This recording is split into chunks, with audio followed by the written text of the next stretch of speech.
السلام عليكم ورحمة الله وبركاته. ازيكم عاملين ايه؟ يا رب تكونوا بخير. والنهارده انا جاي اشرح لكم اللعبة الجديدة دي. اللعبة لسه نازلة من كام يوم، وطبعا رابط اللعبة هسيبه لك في صندوق الوصف في اول تعليق مثبت. وقبل ما اخش في شرح اللعبة ما تنساش تدعمنا باللايك وتشترك في القناة وتفعل زر الجرس وتصلي على سيدنا محمد في التعليقات. ويلا بينا نخش في شرح اللعبة على طول.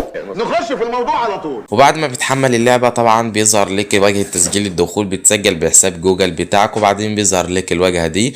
وبعدين تعالى نخش ونشوف ايه هي اللعبة اصلا. لو ضغطنا على كلمة المستوى 6 بيخصم منك قلب من القلوب اللي موجودة دي القلوب اللي هي المحاولات بالمعنى الاصح كده. هي ديت المحاولات بتاعتك، بيبقوا 20 محاولة. وطبعا عشان انا لعبت اصلا محاولة سابقا فهتلاقيها بقى 19، وفي عد تنازلي تحتها اهوت. العد التنازلي ده بيخلص القلوب بتبدأ ترجع لك 20 تاني، او حسب ما انت موجود بيجيب لك قلب واحد. يعني لو 18 هيبقى قلوب 19، لو 19 القلوب هتبقى 20. وطبعا هوريك كل حاجة برضو في الفيديو ده، فاسمعوا لحد الاخر عشان تستفاد بكل حاجة هقولها. وتعالى دلوقتي ونخش ونشوف ايه هي اللعبة اصلا. لو ضغطنا على كلمة المستوى 6 كده، بس هو بيجي لك المستوى واحد لان انا لعبت 5 مستويات سابقا. تمام. طبعا ما بيظهرش ليك بالصعوبه دي، بيظهر لك حاجه اسهل من كده. انت هتقول لي ما هي سهله. لا، هقول لك بص يا صديقي، في حاجات بتبدا انها تصعب معاك. انا عايزك بس تاخد بالك من شويه حاجات هنا موجوده في الواجهه دي. اول حاجه اللي هي الفواكه اللي موجوده قدامك دي. الفواكه دي هقول لك ايه استخدامها برضو. هي استخدامها هي اصلا اللعبه معموله عشان الفواكه دي، لان الفواكه دي هي اللي بتقدر تسحب بيها فلوس وكل حاجه هقولها لك برضو في الفيديو ده.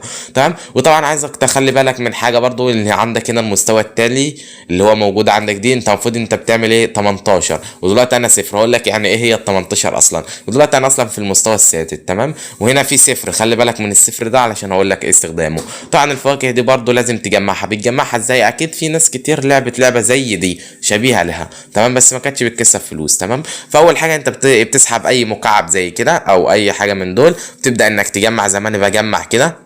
وطبعا انا لو شلت المكعب ده وحطيته فوق كده، في عندك صفوف اهيت هتشال، في صفين هيتشالوا. وطبعا الصفين اللي هيتشالوا دول فيهم 3 فواكه. 3 فواكه دول هقول لك هتعمل بيهم ايه. طبعا انت بتضغط كده بتلاقي هوت الصفين اتشالوا، في فلوس عمله خضراء راحت مع العمله الخضراء، والفواكه بدات تظهر لك هنا هوت زي ما قدامك هوت. بعدين بتبدا تجمع كده. مش كان في هنا صفر، اللي هنا في الصفوف هنا كانت صفر، بقت صفين دلوقتي بقى 2. يعني المستوى الثاني هيجي لك بعد ما تجمع 18 صف. انا دلوقتي جمعت صفين من ال 18. بتلاقي برضو الخط ده وصل لحد الاخر كده. تمام. فانا هخلص المستوى ده وارجع لك تاني.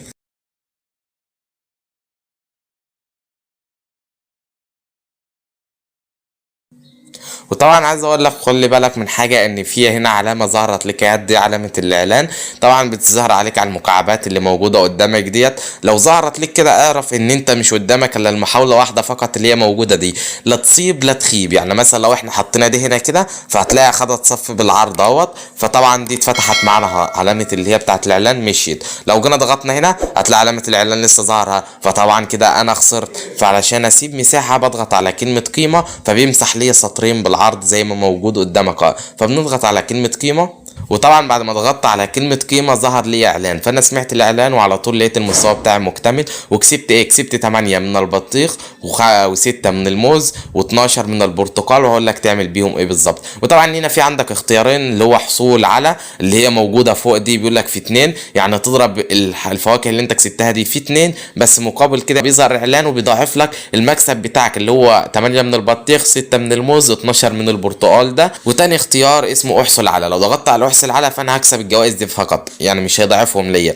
وبعد ما ضغطت على احصل على استلمت الجائزه بتاعتي هي. تاني حاجه هنشرحها المهمات اليوميه اللي هي موجوده تحت المستوى على طول اهيت. لو ضغطنا عليها وجينا نخش ايه نشوف ايه هي المهمات اليوميه، هتلاقي اول مهمه هي اسمها شاهد اعلان. شاهد اعلان دي انت بتشاهد 5 اعلانات، كل اعلان بتشاهده بتاخد عليه 4 من الالماظه و5 من الطاقه. هقول لك ايه استخدامهم الاثنين. اول حاجه استخدام الطاقه دي بتبقى موجوده عندك هنا، فانت بتجمع طاقه علشان تبدا تفتح الصناديق اللي موجوده قدامك دي. طبعا انت ممكن تنفذ المهمات دي كلها وانت بتلعب اللعبه، ما عدا مهمتين انت بتنفذهم شخصيا، لازم تنفذهم انت. اول مهمه اللي هي شاهد اعلان، لازم تخش على المهمات وتنفذها. اما المهمات التانية برضو تقدر تنفذها وانت بتلعب اللعبه. انت بتلعب اللعبه والمهمات دي كده كده بتتنفذ. تمام. وبرضو اخر مهمه اللي هي دعوه الاصدقاء ديت انت اللي لازم تنفذها. بتاخد رابط الاحاله وبتبعته لاي صديق، وهقول لك ازاي تعمل ده برضو. تمام. اول حاجه انا دلوقتي وقت الاتصال بالانترنت طبعا اكتمل، فهعمل الحصول على المكافاه.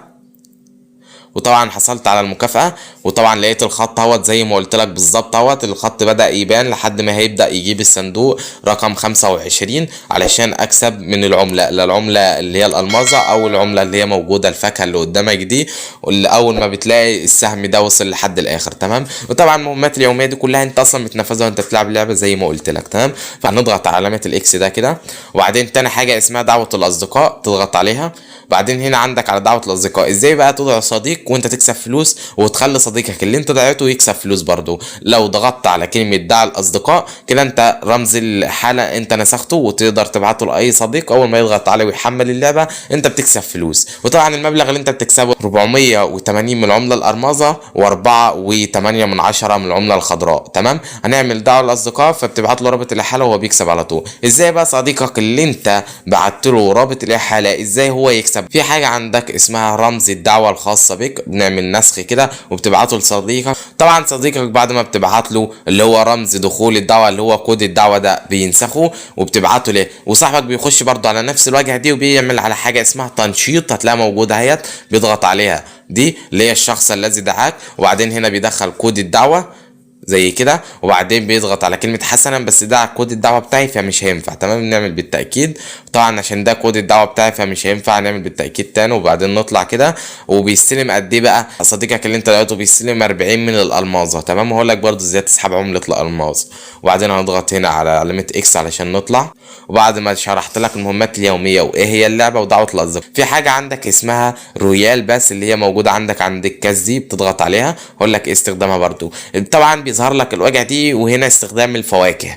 ازاي بقى بتستخدم الفواكه؟ بص يا صاحبي، لو طلعنا كده في حاجة هنا طبعا بيجي لك عند القلوب هنا. طبعا انا خلصت كل المهمات دي. طبعا هنا تحت عندك عند الألماظة دي اللي هي عند اخر حاجة دي، بيقول لك هتحصل على 2.4 من الألماظ بمقابل انه ياخد منك 7 من الفواكه اللي هي البرتقال. طبعا معايا 15 من البرتقال، 20 من الموز، 18 من البطيخ، 16 من العنب. بعدين هنضغط على الحاجة اسمها 7 من البرتقال دي، على طول بتلاقيك استلمت من اللي هي 2.4 من الألماظ. بعدين برضو تحت اهوت بيقول لي تاخد قلب مقابل انك تديهم 7 من العنب، تضغط عليها برضو كده، وهكذا لحد ما بتجمع لحد الاخر. طبعا كل ما بتنزل كل ما بتعمل ده كله. طبعا اللي انت بتستفاده هم حاجتين، العملة الخضراء والألماظ. طبعا دول هقول لك ازاي تسحبهم برضو. وكده احنا عرفنا ايه استخدام الفواكه. طبعا في حاجة اسمها الرويال باس. الرويال باس دوت اللي هو الكاس ده، انت لازم تجمع 4 من 4 علشان تاخد 1 رويال باس. نضغط على علامة الاكس كده وهقول لك ايه استخدام الرويال باس.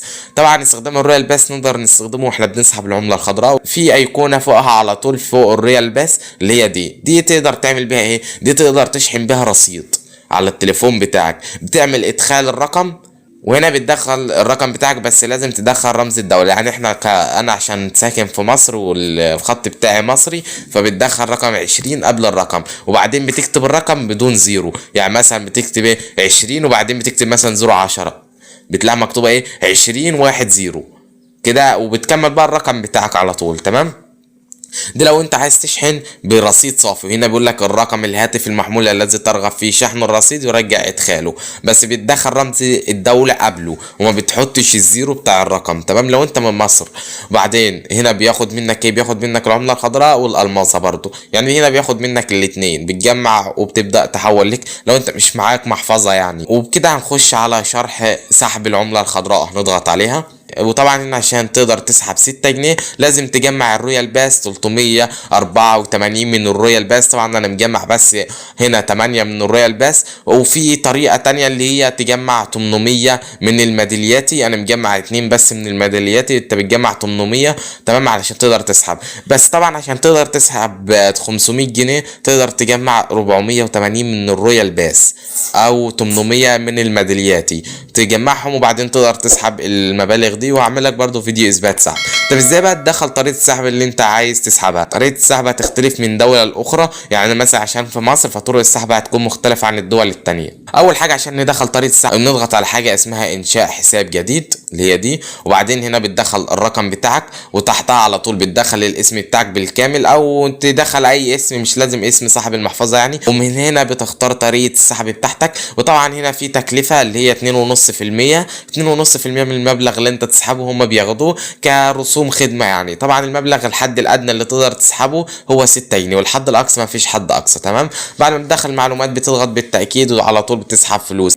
ودلوقتي انا علمتك ازاي تسحب من العمله الخضراء. دلوقتي تعالى نخش ونشوف الالماس. هنضغط على الماس زي كده، ودلوقتي الالماس تقدر تجيبهم بطريقتين. اول طريقه دعوه الاصدقاء، تاني طريقه انجاز المهمات اليوميه. طبعا عندك هنا قاعده اساسيه اللي هي ال100 من الالماس بيساوي 1 جنيه. دلوقتي انا عشان مجمع 117 من الالماس، فطبعا انا معايا جنيه واحد فقط زي ما موجود اهو، جنيه و17 قرش.